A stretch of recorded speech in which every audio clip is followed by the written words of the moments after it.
আরে ও গোপাল দাদা, গোপাল দাদা, এই সকাল সকাল কে আবার পিছু ডাকলো? আরে আমি গো আমি। আমি তো আমি নামে কাউকে চিনি না। আর তুমি একটু পেছন ফিরে তাকাও তো। আমি তো সামনে যাচ্ছি, পেছনে তাকাবো কেন? ঠিক আছে, তাহলে আমি তোমার সামনে আসছি। আরে দৌড়াচ্ছ কেন? হ্যাঁ, আরে দাঁড়াও দাঁড়াও বলছি, দাঁড়াও, নইলে কিন্তু আমি মহারাজের কাছে যাব। হ্যাঁ, ও ভোলা তুমি? আরে আগে বলবে তো, আমি করছিলে কেন?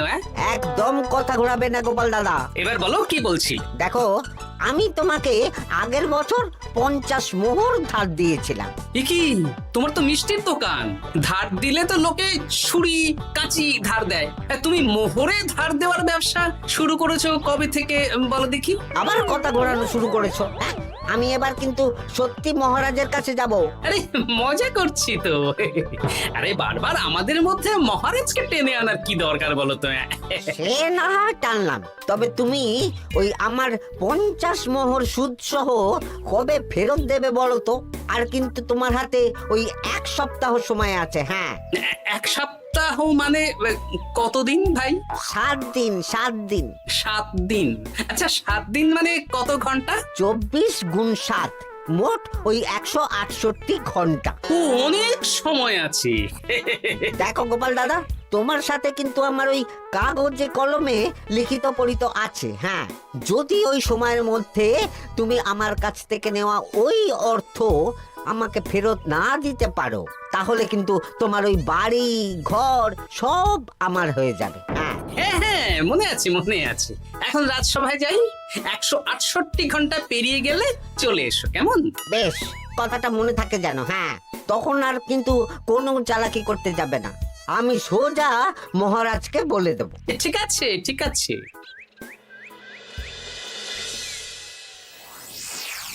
দেখুন মহারাজ, নিজের চোখেই দেখুন, সবাই হাজির, শুধু গোপাল ধা। সত্যি গোপাল ইদানিং আবার দেরি করে আসা শুরু করেছে। ওকে আচ্ছা করে ধোলাই দিন, তাহলেই চলে আসবে। কাজের কাজ তো কিছু করে না, শুধু বসে থাকে, তাতেও এই। যা বলেছেন মন্ত্রী মশাই। আমার মতে গোপালকে রাজসভাতেই বেঁধে রাখুন, তাহলে আর বাড়িতে যেতেও হবে না, আর দেরি করে আসবেও না। রোজ রোজ গোপাল করে রাজসভায় আসতে দেরি, তাই এবার তার পায়ে পড়াতে হবে বেড়ি। এই তো মহারাজ চলে এসেছি।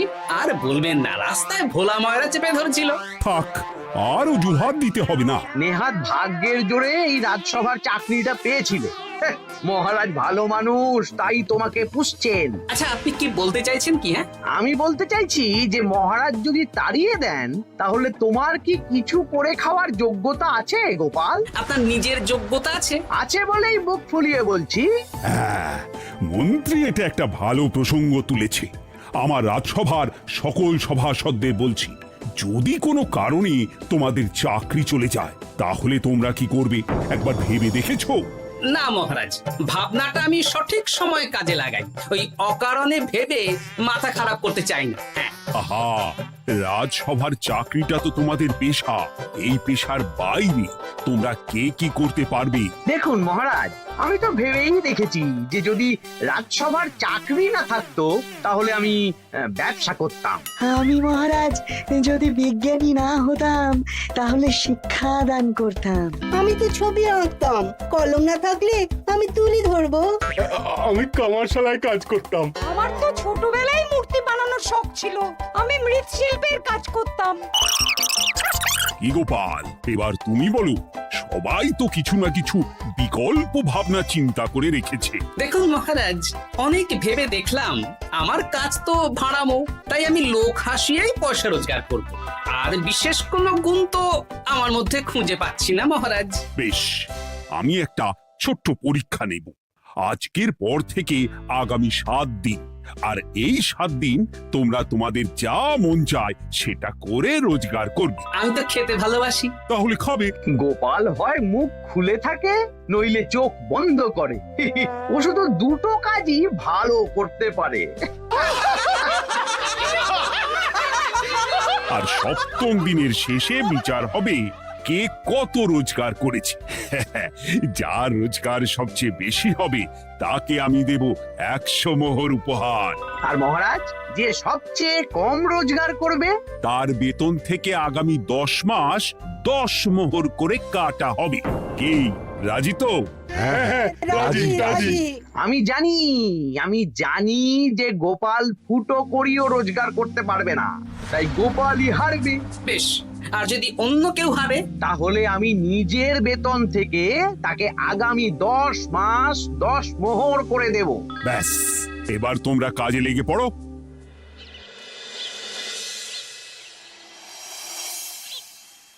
এ কি গিন্নি, আজকেও নিরামিষ?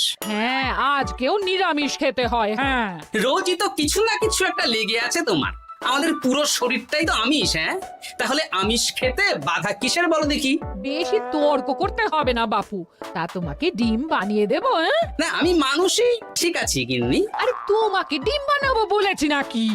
আমি বললাম তোমার জন্য ডিম বানিয়ে দেবো। জন্যটা তো বলনি তখন। আরে তাড়াতাড়ি দাও, তাড়াতাড়ি দাও। এখন কদিন শুধু খাবো আর ঘুমাবো, 7 দিন ছুটি। ছুটি মানে? সেসব পরে বলবো গিন্নি, যাও গিয়ে ডিম সেদ্ধ বসাও।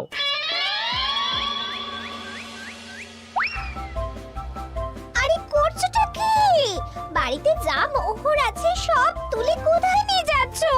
আড়ত বাজারে। কেন কেন? তুমি আড়তে গিয়ে কি করবে? আড়তটাই কিনে নেব। কেন? তাহলে খোলা বাজারের সব ব্যবসায়ী আমার কাছে আসতে বাধ্য হবে, আর আমি ভালো মুনাফা রেখে সব বিক্রি করব। এ কি? রাজবাড়ি সুখে চাকরি ছেড়ে দিলে নাকি? না না না, এখন 1 সপ্তাহ ব্যবসা করে মহারাজের কাছে আমার যোগ্যতা প্রমাণ করব। সব পরে বুঝিয়ে বলবো। হ্যাঁ, আমি আপনাকে সব শিখিয়ে দেব। তাহলে ভাই ওই আগামীকাল সকাল থেকে কাজে লেগে পড়বো, কেমন? তাহলে বুঝতে পারলেন তো যে কি করতে হবে? হ্যাঁ হ্যাঁ জমিদার মশাই, কবিতা লেখা যেমন আমার পেশা, তেমনি চিত্রশিল্প আমার নেশা। তাহলে তো আর কোনো চিন্তাই নেই। আশা করি খুব সুন্দর ছবি আঁকবেন। আপনি 1 সপ্তাহ পর এই মন্দির চিনতেই পারবেন না। এই নিন আপনার জন্য 50 মোহর অগ্রিম। মন্দিরের চিত্রকলা শেষ হয়ে গেলে আরো 50 মোহর দেব, ঠিক আছে? বেশ।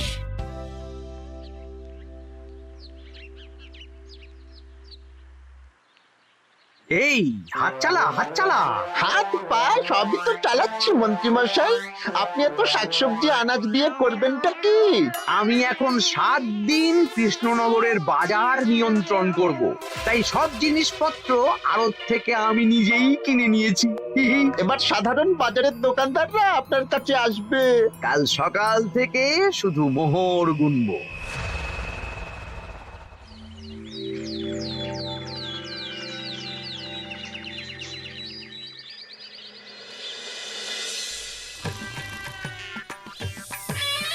আরে এত বেলা হয়ে গেল, আর কত পড়ে পড়ে তুমি ঘুমোবে?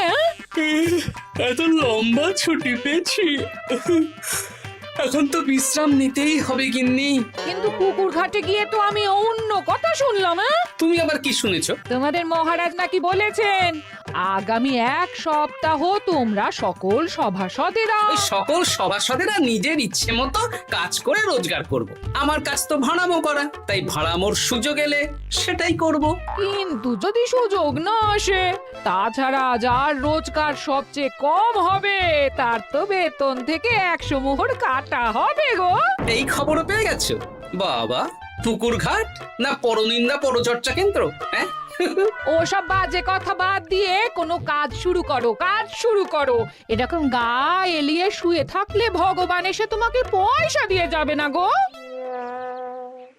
গোপাল দাদা, ও গোপাল দাদা, বলছি গোপাল দাদা, কি খবর গো? এই তো গতকাল তোমার সাথে কথা হলো, আজ একেবারে বাড়িতেই চলে এসেছো। তোমার যা হালচাল তাতে তো মনে হচ্ছে ওই কদিন পরে বাড়িটা আমারই হবে। আর সেই আশাতেই বসে থাকো। এই ভোলাময়রা এসেছে কেন গো? এসব কি বলছে? মা ঠাকুরুন, আপনার কাছে আর কি লোকাবো? বহুদিন আগে গোপাল দাদা আমার কাছে 50 মোহর ধার নিয়েছিল। সেই ধারের থেকে 5 মোহরা এখনো আমাকে শোধ করেনি। সে কি? হ্যাঁ, শর্ত অনুযায়ী যদি গোপাল দাদা আগামী ওই 6 দিনের মধ্যে ধার না শোধ করতে পারে তাহলে এই বাড়ি আমার হয়ে যাবে। তুমি আমাকে এত বড় কথা লুকিয়ে রেখেছো? হ্যাঁ, না আমি বলবো বলবো করে বলা হয়ে ওঠেনি আর কি। এবার আপনি দেখুন গিন্দিমা কি করবেন। ভিটে মাটি ছেড়ে কোথায় গিয়ে উঠবেন দেখুন। কি গো, এতেও তোমার হুঁশ হয় না? হ্যাঁ? ধুর, এই অযথা চিন্তা করো না তো, কিছু না কিছু একটা হয়ে যাবে।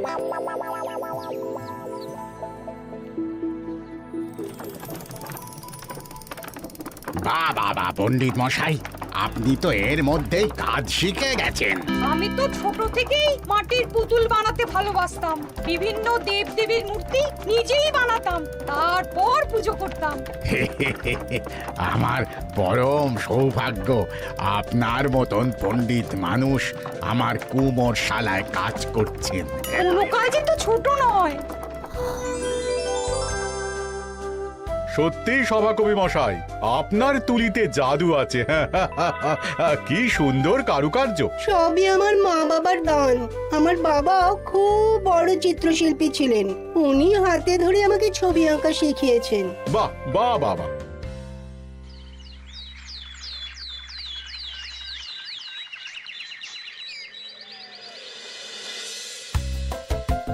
এই যে পুটি, আজকে তো একটা মজার জিনিস শেখাবো। কি জিনিস? নয়ের নামটা তো তোরা পড়েছিস। হ্যাঁ, বল তো। 9 একে 9, 9 দুগুণে 18, 3 9 27, 4 9 36। ঠিক আছে ঠিক আছে, এবার থাম। পুরো মুখস্থ। সে তো বুঝতেই পারছি। এবার মজার জিনিসটা দেখ। 9 কে 9, 9 দুগুণে 18। 18 মানে কি? 1 10 8। হ্যাঁ, এবার 1-এর সাথে 8 যোগ কর, কত হয়? 9 3 9 কত? 27। 2-এর সাথে 7 যোগ করলে কত হয়? 9 36-এর 3-এর সঙ্গে 6 জুড়লে 9। আরে বাস, দারুণ তো। হ্যাঁ হ্যাঁ। সত্যি বিজ্ঞানী মশাই, আপনি কি সুন্দরভাবে পড়া বোঝান। এটা তো আমার নেশা।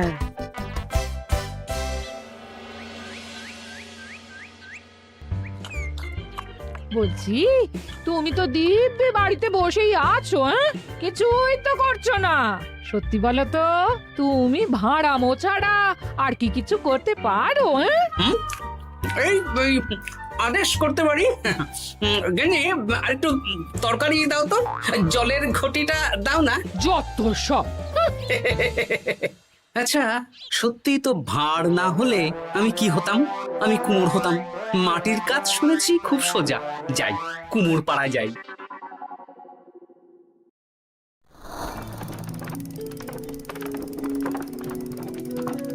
আমার কি সৌভাগ্য, রাজসভার দুজন সভাসদ আমার সঙ্গে কাজ করছে। আচ্ছা, এইভাবে ঘোরাবো? এই যা, হলো না। এটা কি মুড়ির মোয়া নাকি? দাও, আমাকে করতে দাও, তুমি অন্য কিছু করো।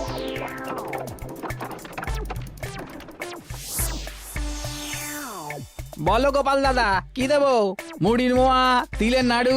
আমি কিনবো না গো, বানাবো। হ্যাঁ, কি বানাবে? ওই মুড়ির মোয়া। কদিনের জন্য আমার একটা কাজ দরকার, বুঝলে? তা বেশ, তাহলে এসো, এই পিছনেই আমার কারখানা। গুড় মুড়ি সব রাখা আছে, বানাও। এই দেখো, এই যে গুড়ের হাঁড়ি আর ওই যে মুড়ির বস্তা, এবারে বানাও। বেশ, আমি তবে সামনে দোকানটা সামলাই।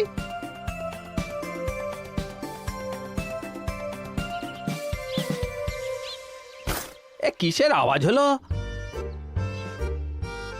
আরে আরে আরে, এ কি করলে গোপাল দাদা?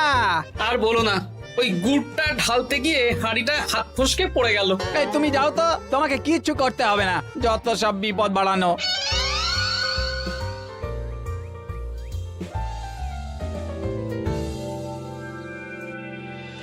তোমার দ্বারা কিছুই হবে না। হ্যাঁ, সত্যি তো, আমার দ্বারা যে কিছুই হবে না গিন্নি। তাহলে তুমি করবেটা কি? এমন করে বলো না গিন্নি, সবারই খারাপ সময় যায়। আর খারাপ ভালো, যে সামান্য মুড়ির মোয়া বানাতে পারে না তার মুখে এসব মানায় না, মানায় না। এদিকে বাজারে সবজির দাম হু হু করে বেড়ে গেছে। হ্যাঁ তাই নাকি? বলি তুমি জানবে কি করে? কদিন তো শুয়ে বসে আছো, আমি তো বাজার দোকান করি। মন্ত্রী মশাই এখন আড়ত সামলাচ্ছেন আর সাধারণ বিক্রেতাদের চড়া দামে বিক্রি করছেন। হ্যাঁ, ও বেটা জীবনে শোধরাবে না। উনি তো তাও ছলে বলে রোজগার করছেন গো। আর তাছাড়া অনেকে পথে গান শুনিয়েও রোজগার করেন, সেটাও তো তুমি পারবে না। হ্যাঁ, এই তো পেয়েছি। 6 দিনের মাথায় তো রাজসভায় একটা বৈঠক হবে, সেদিনই আসল মজা জমবে। কিসের মজা গো? হ্যাঁ, সেটা সেদিনই বুঝতে পারবে।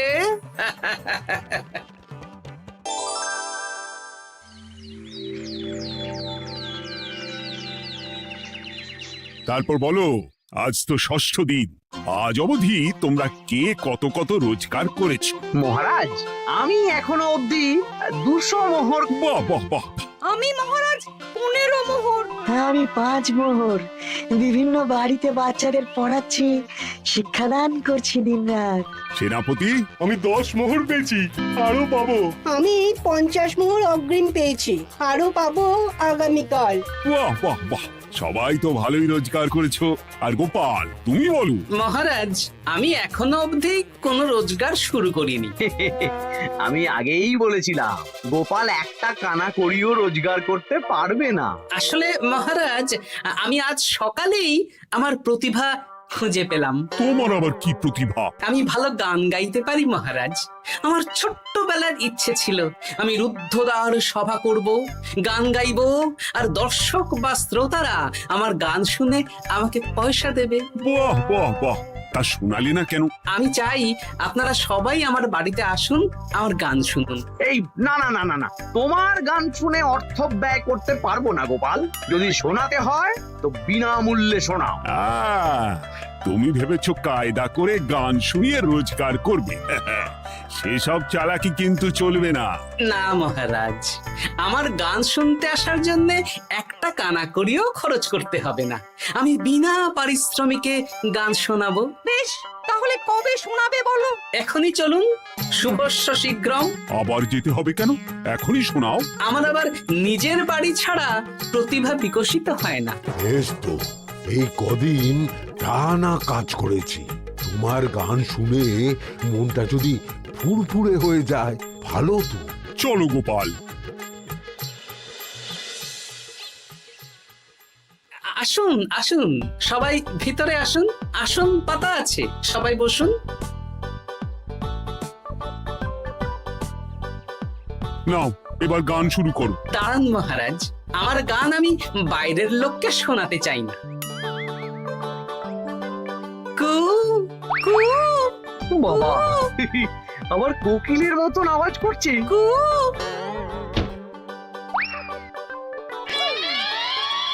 নাও নাও, শুরু করো।